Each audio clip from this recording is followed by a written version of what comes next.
सरकार ने 3 स्थानों पर 5 स्टार होटल के लिए 45 साल के लिए भूमि लीज पर देने के लिए का निर्णय लिया है। बांकीपुर बस स्टैंड है, गांधी मैदान पटना की भूमि, ये करीब 3.5 एकड़ की भूमि है। इसमें कम से कम 500 कमरों का होटल बनेगा। ये सबसे बड़ा होटल होगा बिहार का और संभवतः ये सबसे ऊंचा भी टावर होगा हमारे राज्य का। नमस्कार, आप देख रहे हैं लाइव सिटीज में हूँ आपके साथ शिवम। मुख्यमंत्री नीतीश कुमार की अध्यक्षता में आज बिहार कैबिनेट की बैठक बुलाई गई थी। आपको बता दें कि इस बैठक में कुल 17 एजेंडों पर मुहर लगी है। विस्तार पूर्वक जानकारी जो है वो कैबिनेट विभाग के अपर मुख्य सचिव दे रहे हैं। क्या कुछ कह रहे हैं, पहले आप वो सुने। 2017 में राज्य सरकार ने अधिसूचित किया था, वो 2022 में उसकी अवधि पूरी हो गई और अब 2022 से अब अगले 5 साल के लिए एक नई नीति राज्य सरकार ने स्वीकृत किया है। मुख्य रूप से जो प्रावधान है वो वही प्रावधान है जो पुरानी नीति में है, किंतु जो चयन की प्रक्रिया है जिसमें बहुत सारा समय लगता था, पुरानी नीति में एक विशेषज्ञ की कमेटी थी पुरानी नीति में, और उस विशेषज्ञ कमेटी के बैठक होने में विलंब होता था। उसको परिवर्तित करके अब 3 स्तरीय कमेटी हो गया है।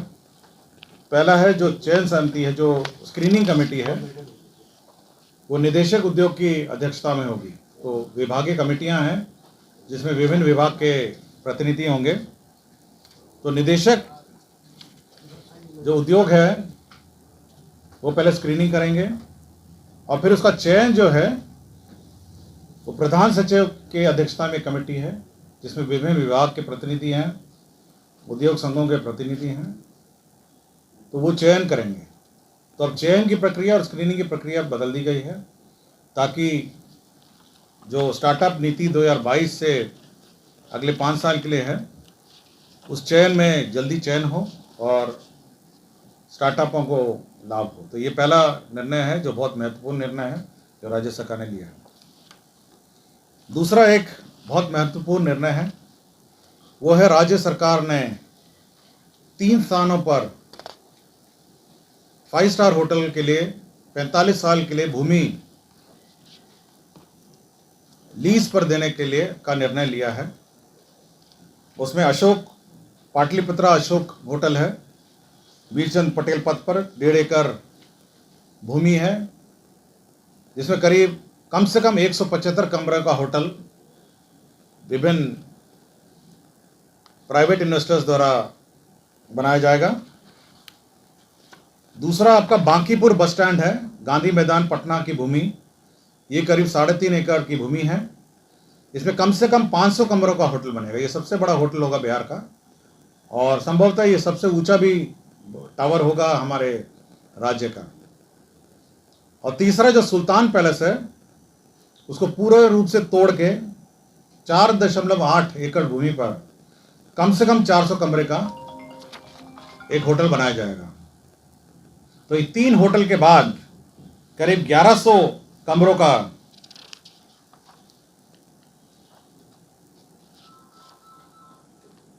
कम से कम 1100 कमरे हमारे इस प्रस्ताव से स्थापित हो सकेंगे। दूसरा यह है कि एफएआर में भी बढ़ोतरी की है। होटल पाटलिपुत्र अशोक में 4 एफएआर का है, बांकीपुर बस स्टैंड में सबसे अधिकतम 6 एफएआर है। सामान्यतः 2.5 होता है लेकिन 6 एफएआर अलाउड है और सुल्तान पैलेस में 4 है ताकि बहुत सारे कमरे बन सकें और कम से कम 1100 कमरे 5 स्टार होटल के राज्य में अब बन पाएंगे। विज्ञान विश्वविद्यालय में अध्ययनरत पीजी, पीएचडी, फेलोशिप और इंटर्न के मानदेय में वृद्धि मंत्रिपरिषद ने स्वीकृति का निर्णय लिया है। इसमें एमबी साइंस के 2 साल का जो कोर्स है उसमें प्रस्तावित मानदेय 7,650 प्रति माह कर दिया गया है।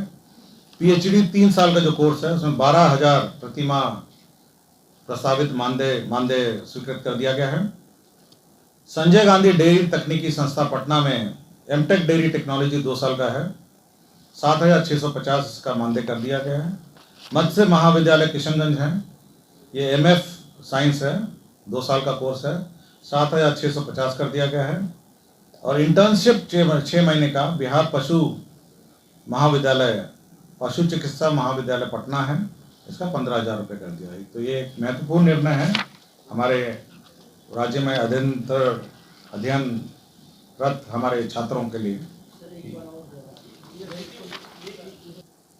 PhD 3 साल वाले का 3,000 था। Sanjay Gandhi institute of dairy technology MTech dairy में 2,000 था। और इंटर्नशिप का बिहार वेटनरी कॉलेज का 5,000 था।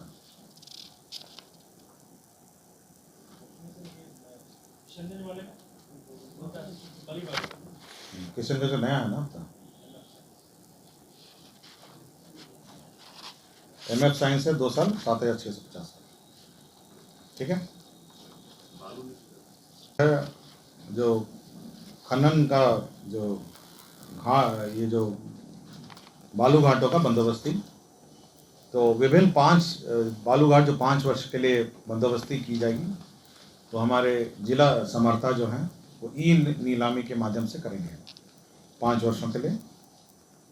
इसमें जो रिजर्व जमा है, सुरक्षित जमा है, वो जो सुरक्षित जमा 2021 में प्राप्त थी, जो के आलोक में प्राप्त राजस्व पर 50% की वृद्धि हुई। निविदा हेतु सुरक्षित जमा की राशि वर्ष 2021 में प्राप्त राजस्व पर 50% की वृद्धि कर निर्धारित की जाएगी। ये जो सुरक्षित जमा है उसमें संशोधन किया है। 5 वर्षों की बंदोबस्ती के लिए समर्था को अधिकृत किया गया है कि वो नीलामी से करेंगे। साथ ही साथ जो बिहार बालू खनन नीति है 2019 है, उसमें भी परिवर्तन किया गया है। तो 2 आज प्रस्ताव आए थे मंत्रिपरिषद में और दोनों पर स्वीकृति दी गई। तो दूसरा प्रस्ताव ये था, जो बालू खनन नीति 2019 है उसमें भी संशोधन है।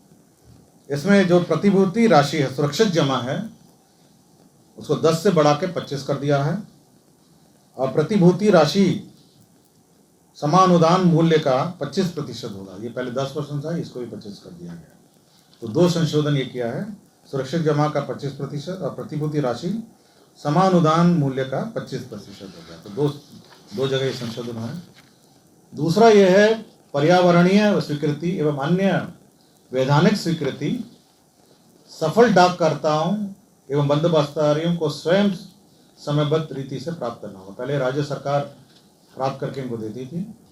अब ये संशोधन कर दिया गया है कि जो डाककर्ता हैं और बंदोबस्तीधारी हैं, वो अब ये पर्यावरण स्वीकृति एवं अन्य स्वीकृति प्राप्त करेंगे। साथ ही साथ सफल डाककर्ता बंदोबस्तधारी QCI और नेबेट से मान्यता प्राप्त RQP तैयार करेंगे। जो माइनिंग प्लान है वो भी वे स्वयं विभिन्न जो स्थापित संस्थाएं हैं, क्वालिटी काउंसिल ऑफ इंडिया है, नेबेट है, NABET, इसके माध्यम से करेंगे। और यदि चौथा इसमें संशोधन किया गया है कि यदि वो वसूली करना चाहे, किसी ने पेमेंट नहीं किया, तो 21 दिन का नोटिस देखते हुए बिहार उड़ीसा लोक मांग अधिनियम PDR एक्ट जो है उसके माध्यम से इस राशि को वसूल किया जाएगा। पहले इस समय सीमा निर्धारित नहीं था, अब है कि 21 दिन का नोटिस देंगे और 21 दिन के नोटिस के बाद इसकी वसूली की जाएगी। हाँ, स्टेट गवर्नमेंट जिला पदाधिकारी देंगे और उसके बाद वसूली की जाएगी। ये समय सीमा नहीं निर्धारित था और लोग समय ज़्यादा लेते थे और अनलिमिटेड समय तक पेंडिंग रखते थे। अब है कि अगर 21 दिन के नोटिस में अगर जमा नहीं करेंगे तो आप पर PDR कर जाए। तो 4 संशोधन किए गए हैं। पहला संशोधन है कि सुरक्षित जमा और प्रतिभूति में। दूसरा संशोधन आपका पर्यावरण स्वीकृति और वैधानिक स्वीकृति पे। तीसरा आपका जो प्लान है, माइनिंग प्लान जिसको कहते हैं, वो स्वयं डाककर्ता और बंदोबस्तदारी करेंगे। और चौथा जो है वो बकाया वसूली के लिए 21 दिन का नोटिस है। तो ये 4 संशोधन नाम लिया है। वो है इंस्टीट्यूट ऑफ पेट्रोकेमिकल टेक्नोलॉजी की स्थापना। तो बीटा में एक इंस्टीट्यूट ऑफ पेट्रोकेमिकल टेक्नोलॉजी की स्थापना की जाएगी और इसमें कुल 84 करोड़ 33 लाख का व्यय होगा। राज्य सरकार 25 करोड़, भारत सरकार 25 करोड़ 65 लाख लगाएगी और राज्य सरकार 58.67 करोड़ लगाएगी। और साथ ही साथ 10 एकड़ भूमि भी राज्य सरकार ने निःशुल्क संस्था को दिया है। तो इंस्टीट्यूट ऑफ पेट्रोकेमिकल टेक्नोलॉजी ये एक ब्रांच है, ये central institute of petrochemicals engineering and technology CIPET मुख्यालय चेन्नई है इसका मुख्यालय।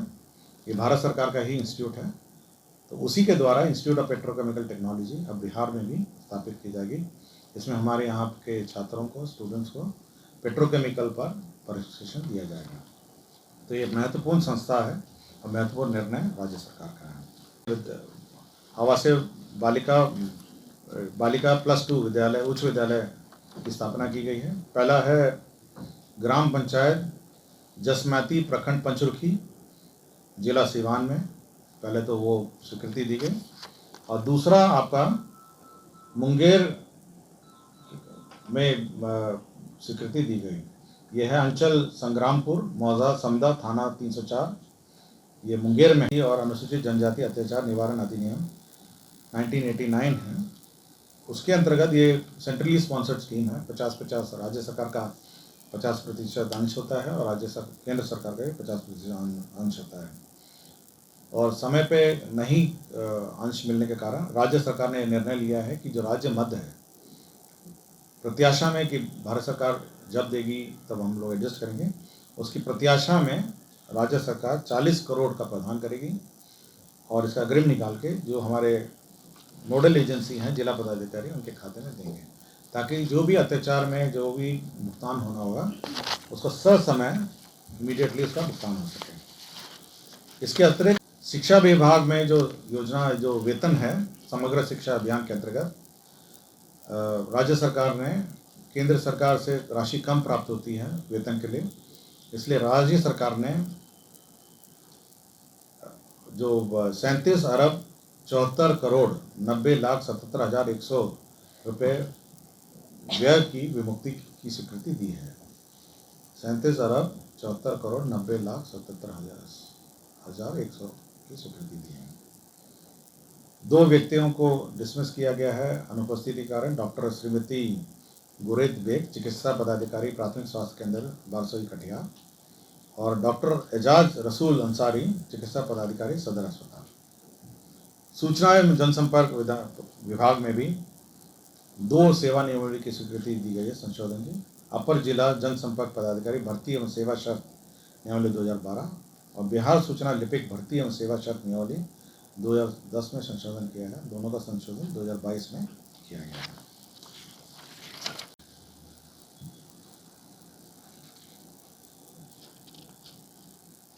शिक्षा विभाग में ही जो आप जानकारी होगी कि बिहार विद्यालय परीक्षा समिति संबद्धता नियमावली 2011 के आलोक में राज्य में अनुदानित 599 इंटर स्तरीय महाविद्यालय +2 एवं 16 माध्यमिक विद्यालय में से 461 इंटर स्तरीय महाविद्यालय +2 एवं 15 माध्यमिक विद्यालय को संबद्धता के लिए मापदंड के लिए समय निर्धारित किया गया था। ये समय 31 दिसंबर 2021 को समाप्त हो गया था। आपको जानकारी होगी, ये समय पर ये बढ़ा है और आखिरी बार ये 31/12/2021 तक ये बढ़ाया गया था। अब क्योंकि कोरोना काल में ये कुछ संस्थाएं अपने मापदंड को पूरा नहीं कर पाए हैं, इसलिए अब विभाग के अनुरोध पे कि इसको दिसंबर 2022 किया जाए, इस पर मंत्री परिषद ने स्वीकृति दी। अब 31/12/2022 तक ये मापदंड को पूरा किया जाएगा। तो आपने साफ तौर पे सुना, आज मुख्यमंत्री नीतीश कुमार की अध्यक्षता में कैबिनेट की बैठक बुलाई गई थी, जिसमें तमाम बिहार सरकार के मंत्री जो थे वो शामिल थे और लगभग हर विभाग के तरफ से जो प्रस्ताव थे उसे आज बिहार कैबिनेट में मंजूरी मिली है। वहीं आपको बता दें कि अब राजधानी पटना में एक 5 स्टार होटल का भी निर्माण जल्द होने जा रहा है। बहरहाल अब बने रहे हमारे साथ। अगर आपने हमारे चैनल को सब्सक्राइब नहीं किया है तो जल्द से जल्द सब्सक्राइब कर ले। धन्यवाद।